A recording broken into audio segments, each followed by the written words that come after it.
Welcome back to Boilers and Beyond. I am your host, Jordan Jones. Last week, Purdue basketball split a pair of matchups while in football, COVID issues hit both West Lafayette and Bloomington, leading to the cancellation of the Old Oaken Bucket Game for the first time since 1919. Now leaving us wondering what's next. Looks like the teams might play this weekend. We'll see what happens there. But we're going to break down all of the news in both basketball and football here for you today. And to dive right into it, Purdue opened up last week, heading down to South Beach and taking on Miami in the Big Ten ACC Challenge. Actually, the opening game of the challenge overall. It was an odd 5 o'clock tip-off on ESPN2.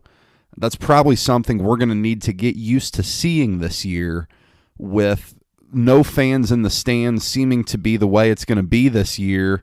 TV networks are going to be looking to get that 5 o'clock window filled with games, so we may need to get used to that. And in case you didn't hear enough on the ESPN2 broadcast, Miami was without their starting point guard, Chris Likes, was dealing with an ankle injury he suffered in the game prior to the matchup with Purdue. But, in this game, Purdue started out great, and they took a 32-14 lead to the half. There were some concerns. Zach Edey had picked up 3 fouls in the first half, something that really changed the game. But Miami had only made 5 field goals overall. Purdue had been great on defense in the first half, but Miami came out of the locker room for the second half much better. Purdue was very careless. They lacked a lot of focus in the second half, a lot of poor offensive possessions that, really just didn't go anywhere. Not a lot of good passes, crisp cuts, good post entries, and Miami pounced on it progressively. The Hurricanes cut into the lead. Zach Edey, Travion Williams, and Brandon Newman all foul out for Purdue. And with 1:36 to play, Miami knocked down a pair of free throws to take the lead, and Purdue never got it back. The final score from South Beach, Miami 58, Purdue 54, in a game that Purdue really, really should have won. A game where, judging off the reactions from social media and the message boards, fans weren't happy with post-game interviews from Coach Painter and some of the players. They weren't happy, but, Purdue goes 21 of 60 from the field for 35%, just 4 of 25, 16% from 3. And in the second half, Purdue only shot 20% from the field overall. There's your issue. You can't shoot 20% in a half and win many games. Miami didn't shoot a whole lot better, just 42% overall from the field and 1 of 17 from 3. That was really tough for the Hurricanes there. They're not a great shooting team, and Matt Painter talked about that in his post-game press conference, indicating that Purdue really wanted to force Miami to shoot threes because he knew that wasn't an area where the Hurricanes were all that strong. And he kind of pointed to, with the defensive game plan Purdue had, even with the offensive struggles, that Purdue should have won that game 50-35. I don't know that I disagree with him at all. A lot of Miami's buckets simply came from Purdue defensive lapses. A lot of backdoor cuts. Purdue got beat backdoor a number of times in the second half. And a ton of bad fouls, especially in the second half, coming from being out of position. One that really stood out was in the second half, shot clock's winding down, a Miami three-point shooter from the left wing just takes a bad shot and gets bailed out because Travion Williams comes out of the post and fouls him. Just a really, really bad foul. The fouls were a huge story. Miami gets to the line 29 times to Purdue's 10 that game, and it just shows who was more aggressive. Miami. especially late in the game. The Hurricanes were making Purdue's defenders foul them, and Purdue wasn't doing the same when they had the ball on their side. It felt similar to a couple of games in the Matt Painter era, specifically 2011 at Xavier and 2019, just last season, at Marquette. That 2011 game at Xavier, Purdue had a 19-point lead in the second half, while Holloway heated up. Robbie Hummel didn't have his best game, and Purdue lost that one. And a year ago, back in the Gavitt games at Marquette, Purdue leads by 13 at half, ends up losing by 10. Kobe McEwen had a great game for Marquette, but the team just fell apart. Purdue couldn't make free throws. And a very interesting question in the post-game press conference was asking Coach Painter about the similarities between Marquette and Miami. And Painter answered by pointing to some of the players on the floor were the same in both of those collapses. A very telling answer to see where Coach Painter was disappointed in that game, looking at that junior class. And in the Miami game, just 8 points on 4 of 10 from the field for Williams. He fouled out. Wheeler goes 0 of 6 and doesn't get on the scoreboard.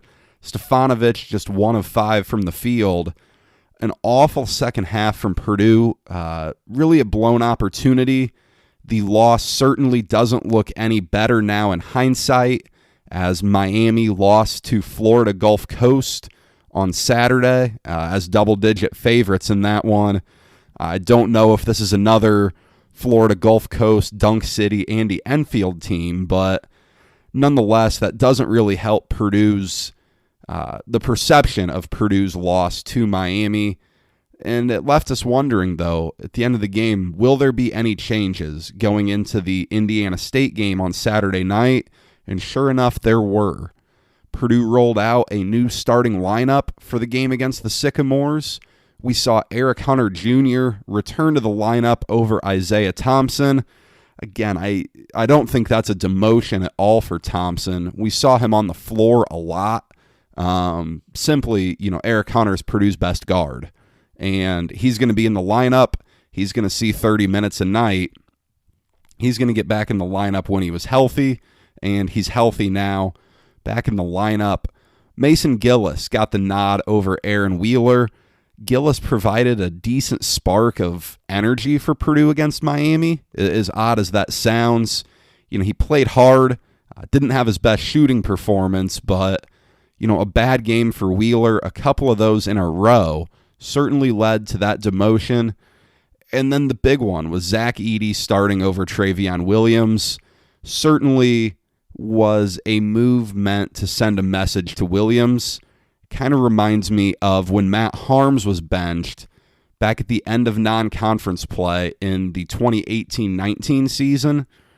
Purdue came out very flat in the Crossroads Classic, and in a couple of non-conference games against mid-majors over break, Evan Boudreau started at the 5 over Harms to try to send a message. That is exactly what this reminds me of.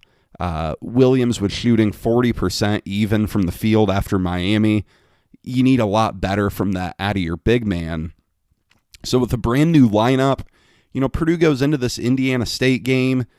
Zach Edey looks excited as can be when they're introducing the starting lineups, and Indiana State gets off to a 10-1 lead very quick. Purdue turns it over a lot. I believe 4 of the first 5 possessions ended in turnovers. Edey was effective. Indiana State clearly couldn't match up Edey one-on-one. They brought some doubles at times. At other times they didn't. But he picked up 2 fouls in the first 5 minutes. And I remember tweeting during the game, and of course I can look back now and say it all ended up okay, but Zach Edey picked up his second foul before the under 12 timeout. And, you look at that and think, okay, Travion Williams has to play the vast majority of these 12 minutes without getting in foul trouble himself. Did he ever? Williams was the story of the game for Purdue. In the first half, 18 points and 8 rebounds. Just a dominant effort, continued it into the second half, 30 points on 18 shots, pulled down 11 rebounds, 6 of those on the offensive glass. A great performance by Travion Williams.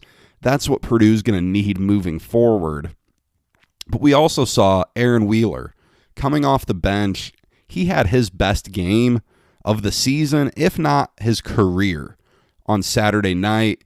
10 points, 13 rebounds, and it's not like he was shooting the ball great. He did knock down a 3. I want to say he was 1 of 3 or 1 of 4 from long distance, but he was active inside, active on the offensive glass, had a couple of putbacks, had a nice layup opportunity off of an inbounds pass. Really good game for him, and I think that's the blueprint moving forward. You know, he's a capable shooter. He's been struggling now since his freshman season ended from 3 as a whole, but I do believe he is a capable three-point shooter. But seeing him involve himself in other ways, that's your blueprint for success for Aaron Wheeler. Purdue led this game the majority of the way. They took the lead about halfway through the first half, but Indiana State didn't go away. We saw 2017 Indiana All-Star Cooper Neese lead the way with 22 points for the Sycamores. Butler transfer from Cloverdale High School, but he had that classic game of an Indiana kid trying to prove the big school, either Purdue or IU, that they were wrong. They should have offered him. And he played very well, very efficient, really kept Indiana State in the game in the second half. Jake LaRavia, a guy Purdue considered offering out of Indianapolis, tried to do the same thing a little bit, though he didn't shoot it very well. I think he only had 10 points on double-digit shots. You know, this is a game Purdue probably should have won by more. Turnovers really kept Indiana State in the game.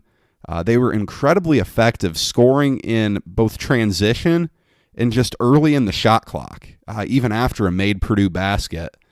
When Purdue forced Indiana State to set up and run their half-court offense, the Sycamores really struggled. They didn't do a ton in that half-court. Granted, you know, they're going up against a much bigger team. Indiana State's smaller. Their big guy was at a huge size advantage against Travion Williams and Zach Edey. Their 4 guys, struggled a little bit trying to get free from Aaron Wheeler and Mason Gillis. But, you know, Indiana State's a solid team. They're going to compete in the Valley. They were very good in the Missouri Valley play last season, finished in the top half of the league. But, you know, again, a game Purdue probably should have won by more. I think if you look at it, there's plenty to point at and say Purdue can get better, and we'll get into those in a minute. One interesting note from this game, very limited minutes in the second half for Brandon Newman and Ethan Morton. It wasn't a great week for Newman.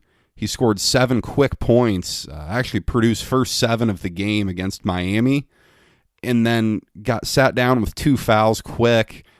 Stayed in foul trouble in the second half with some frustration fouls, and didn't have his best game on Saturday either. There was a great moment in that game of him passing up a good shot to get it into Travion Williams for an easy bucket. But for the most part, Newman's still adjusting on defense. You can tell, very high upside player, but he's going to need to get back into the swing of things, get some confidence back after a rough week. And then with Ethan Morton, you know, the kid's off to a tough start because the last 2 weeks of practice, he misses with mono, and then gets really pushed into playing 25 minutes in the second game of the season. There have been some turnover issues for Morton early on. I'm optimistic he'll get it figured out. I really like him as a player, but still adjusting to the speed of the college game at the D1 and, you know, high major level. It's an adjustment for every freshman. It will be interesting, though. Assuming Jaden Ivey returns soon, there's going to be some serious conversations about minutes in Purdue's backcourt. 6 guards, and only 3 of them can play at once. That's going to be really interesting, especially when you look at how well Sasha Stefanovic has shot the ball, leading the Big Ten in three-point percentage right now. Eric Hunter's not going anywhere, and Isaiah Thompson's got some experience back there. It's going to be really interesting to see where Purdue goes and how those minutes get allocated in the backcourt. Up next for Purdue, Big Ten play opens up on Wednesday. Ohio State comes to Mackey, a 7 p.m. tip-off. I believe that's a BTN game. Not sure, though. Buckeyes are off to a 5-0 start. They took down Notre Dame in the Big Ten ACC Challenge, but they may be without their leading scorer. Forward E.J. Liddell is dealing with a non-COVID illness, it seems, and without him, he takes out a piece of Ohio State's size. They don't have many real tall players inside. They've got a lot of guys at that 6'7", 6'8", 6'9" mark, but no one real imposing on that front line. Meanwhile, without him, they struggled against Cleveland State. Sunday night, they escaped with a 5-point win in a game where certainly they should have won by more. Cleveland State is not that good of a team this year. They had a close call with UMass Lowell early on in the season. Chris Holtman's a really good coach. This is going to be a tough game. Last year when Purdue played in Columbus, it was ugly. Ohio State controlled that game from start to finish. And, Purdue's going to look to bounce back there. Ohio State's done well against Purdue under Chris Holtman. We'll see what they can do this time around on Wednesday. The Big Ten is going to be loaded this season. Through the early goings, Ohio State looks like the team to beat thus far. Luka Garza in the middle is playing at the National Player of the Year level that he was given in the preseason awards. He is surrounded by some really good shooters. Joe Wieskamp, C.J. Frederick, Jordan Bohannon. Jack Nunge is a good guy who backs up Luka Garza, 7-foot forward down from Castle High School down near Evansville, Newburgh, Indiana. That's a good Iowa team. They've beaten UNC. They blew out Iowa State. Illinois is a really good team. They've lost 2 games now, but, it's just 2 good teams. Lost to Baylor and lost to Kwanzaa Martin and Mizzou. Ayo Dosunmu, the junior point guard, is fantastic. They've got some good shooters around him. Freshman Adam Miller is certainly a guy to watch in Champaign. Trent Frazier still there, doing a nice job. And then down low, Kofi Coburn and Georgie Bashanishvili. Very good combo for them. You're going to get 40 minutes of solid play at the 5. Wisconsin, very veteran team. They're not going to beat themselves. Michigan State, you can never count out, even if they really haven't looked great thus far. And then you're looking at a lot of teams looking to file in. Rutgers is pretty talented, probably Steve Peichel's best team there so far. Ohio State, Michigan, Indiana, Purdue, Minnesota, Maryland. All these teams are fighting for position in the Big Ten. Every game is going to be a battle because fighting for those, 5 through 10 spots is going to be huge in the Big Ten when it comes to NCAA tournament seeding and getting in, to the Big Ten tournament, wanting to put yourself in that position where you have a favorable matchup after getting a first-round bye. Saturday, we get the final playing of the Crossroads Classic. Purdue, 2-7 all-time in the event. Their wins came in 2016, a dramatic comeback versus Notre Dame, propelled by Caleb Swanigan's 30-20 performance, and then 2017, a fairly easy win over Butler. Notre Dame hasn't looked great thus far. They did have a nice win in Rupp Arena on Saturday against Kentucky. This isn't a great Kentucky team, but going in there and winning is impressive nonetheless. Matt Painter and Mike Bray, very familiar with one another. Should be a good game. I know Purdue fans will not be too sad to see the Crossroads event end, but, the Boilers could really use a nice win over Notre Dame to wrap up the Crossroads Classic, its 10-year history, and send Purdue out on a good note. Some keys for Purdue as they move into this week. Keeping Zach Edey on the floor is certainly going to be a challenge for Purdue, but it's one that they must accept and try to find a solution to.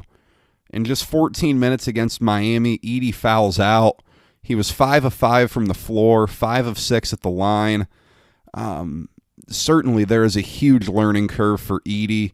He is well ahead of where I think anyone projected him to be.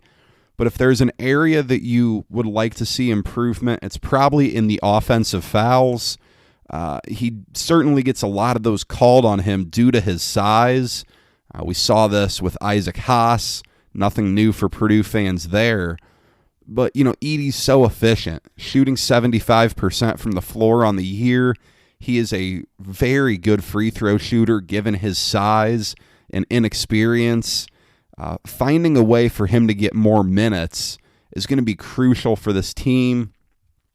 Painter indicated that he thought Purdue would have beaten Miami had they gotten, 5 to 10 more minutes out of Zach Edey. And then at the same position, you want to see more consistency from Travion Williams. On Saturday against Indiana State, we saw probably his ceiling, that 30-10 performance, just fantastic. But keeping a consistent level is important. Even after that really good game, he's still shooting below 50% on the year from the field. And we've seen him take some bad shots. An ill-advised three-pointer against Valpo. And sometimes he tries to dribble himself into position on the block rather than passing it out and trying to position himself there and then catch the entry pass.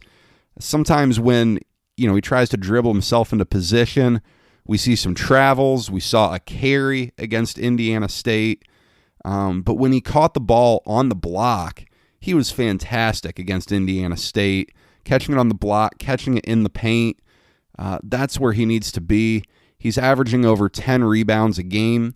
I don't know how sustainable that is in Big Ten play, but, those numbers are really good.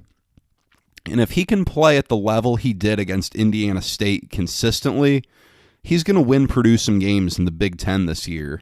And that's saying something significant because of how strong the league is going to be. On the outside, turnovers are a huge problem for Purdue. 19 turnovers against Indiana State. And these turnovers are coming from multiple places. And that's the frustrating part if you're a Purdue fan. A lot of turnovers 25 feet away from the basket, trying to get into the offense. That's really frustrating. We see a lot of these as well when trying to feed Williams and Edey into the paint. Need to be better at sealing defenders, going to get the ball, but at the same time, getting those passes there crisp, on the money. Just a lot of things that, Purdue, these aren't major issues, but that Purdue can really crisp up on. And overall, by crisping up those issues, they will make the turnovers less of a problem. Sometimes they just try to do too much. A lot of over-dribbling, I notice at times, but, Purdue just has to trust in their offense. They have a great motion offense, a great offensive scheme. Sometimes they just got to trust in it and make smart decisions to get open shooters. Finally, at the 4 spot, Aaron Wheeler, again, as I mentioned earlier, a great game against Indiana State. Had suffered through a few poor games before that. Gillis has given Purdue some really good energy. Hasn't quite gotten as comfortable offensively as you would like, but he's a physical guy. He's a very willing rebounder, and he's going to be a good player. For Purdue at the 4, you'd love to see Wheeler build off that solid performance against Indiana State. You would love to see him continue to involve himself around the basket. And then from there, you're not relying on Gillis as much and really allowing him to come in and make his presence felt physically when he's not being relied on to play tons of minutes. Little point before we move into football, too. Some former Purdue coaches are off to great starts. Kwanzo Martin, former Purdue player on the 94 Elite 8 team and former longtime Purdue assistant. His Missouri Tigers took down Illinois on Saturday in the bragging rights game. A huge win for him and the Tigers. Greg Gary and Mercer, now 6-0 on the season. They had a big win at Georgia Tech. And then just before I started recording this podcast, a buzzer-beating win over Georgia Southern to put themselves at 6-0. Greg Gary has done a great job down there. And then Jack Owens and Miami, Ohio, 3-1 on the young season. Hopefully they continue to do some good things as they move into MAC play. But always cool to keep an eye on some of the Purdue coaches from the Gene Cady and Matt Painter coaching tree. All right, moving over to football now. Purdue had its real first COVID outbreak of the season last week, and it coincided with one at Indiana. Purdue canceled practice on Tuesday due to, as they said, wanting to review tests a little bit more. We later found out Indiana did as well. And then on Wednesday, we got the formal announcement that the Old Oaken Bucket Game would be canceled. We do not really know the complete details of Purdue's COVID outbreak. If it's enough to cancel practice, you do assume it's fairly decent sized. With Purdue sending students home now, Purdue hasn't been releasing the weekly COVID numbers from the athletic department the way they had been, so we don't have any idea of numbers. But then on Sunday, the Big Ten announces the bucket matchup will be a part of the final week slate. So on the schedule now, Friday, 7:30 p.m. on BTN, Purdue at Indiana. Again, that's on the schedule. Both teams dealing with COVID. We'll see if that game takes place. I certainly wouldn't say that I'm optimistic. For a lot of schools that have had these outbreaks, I think Wisconsin, I think Michigan, I think Ohio State, it seems that they missed 2 weeks of games for the most part. And some of these players who test positive, they all have to miss 21 days. So anyone who's tested positive for Purdue in this outbreak will be missing the game on Friday. Again, I don't know how many players this has impacted on both sides. It may still be leading to positive cases. I don't really know. Both teams have to be all right and be cleared with the COVID protocols to play this game. It was reported by the Indy Star on Sunday that Indiana was still on pause, that they weren't doing anything at the football facility. We'll see if this game gets played. I'm fairly skeptical on that, but if it does, again, I don't have a great feeling about this game. Purdue is not a deep team. Depth is certainly not the strength. And coming off 4 straight losses, we're close to the holidays. You have to wonder about motivation there. Indiana's in a really good spot. This team is 100% bought into Tom Allen and what they've got going on down there right now. They just won a huge game at Camp Randall Stadium, I guess a week ago on Saturday. And then a tough week with Indiana being the one on the short end of the stick of the Big Ten's decision to allow Ohio State to play in the Big Ten championship game. Certainly a decision that was driven by money and getting Ohio State in the college football playoff. But if I was an Indiana fan, I'd be pretty upset. It's tough when you change rules for a COVID year and then subsequently change the rules during the COVID year. Difficult. Again, my guess is that this game doesn't get played. I know a lot of Purdue fans who I've been talking to, they don't want the game to be played. I think a lot of Purdue fans have had it with this season. Meanwhile, a lot of my IU friends want this game to take place. They want to keep the bucket in Bloomington. They want to earn it to stay in Bloomington for another year. We'll see what goes on there, and I'll be sure to tweet it out as soon as there's any info. Across the Big Ten, there was some news today with Illinois firing Lovie Smith. A big day for firings, I guess, over the weekend. Kevin Sumlin, a former Purdue player, fired out at Arizona. But Illinois firing Lovie Smith, probably the only job opening in the conference this offseason. I do expect Jim Harbaugh back at Michigan next year. Illinois is in an interesting spot. I always think they should be better. They're in a decent recruiting base with Chicago and the state of Missouri close, but they've just really struggled for a long while now. Outside of that 2007 season where they got to the Rose Bowl, not a lot of success there.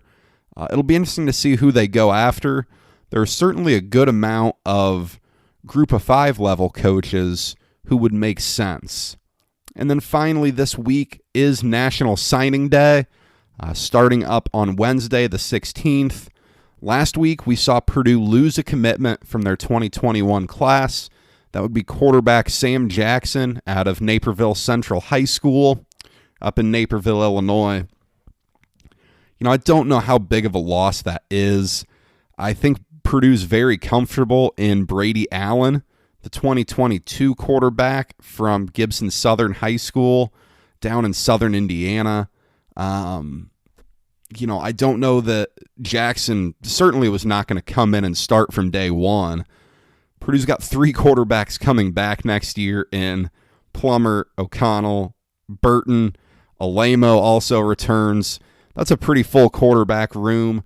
I know TCU has recently offered Jackson. We'll see if he ends up down there, but certainly something that raised the eyebrows of some Purdue fans. Besides that, it seems likely that Purdue is done with its commitments for the year, and the commitment should be signing. The one that Purdue will be looking to add is Yanni Karlaftis, the younger brother of star defensive end George Karlaftis, West Lafayette High School kid. He'll be announcing his decision on Wednesday, the 16th, and I do believe he will be an early enrollee wherever he decides.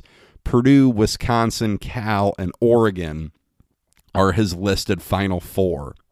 I'll certainly break down this class a little more. I'm going to wait on the pens to hit the paper and the class to be officially inked before I get into doing that. Might even do an episode breaking down this signing class for Purdue. But that's all I have for you today. Thank you for spending your time with me.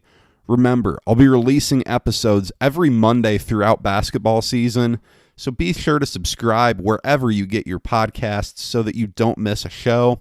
Follow me on Twitter at BoilersBeyond for live updates and analysis of Purdue games and some news around the program. I'll be back next Monday to recap the 2 big matchups in basketball and potentially the Old Oaken Bucket Game. But until then, enjoy the holiday season.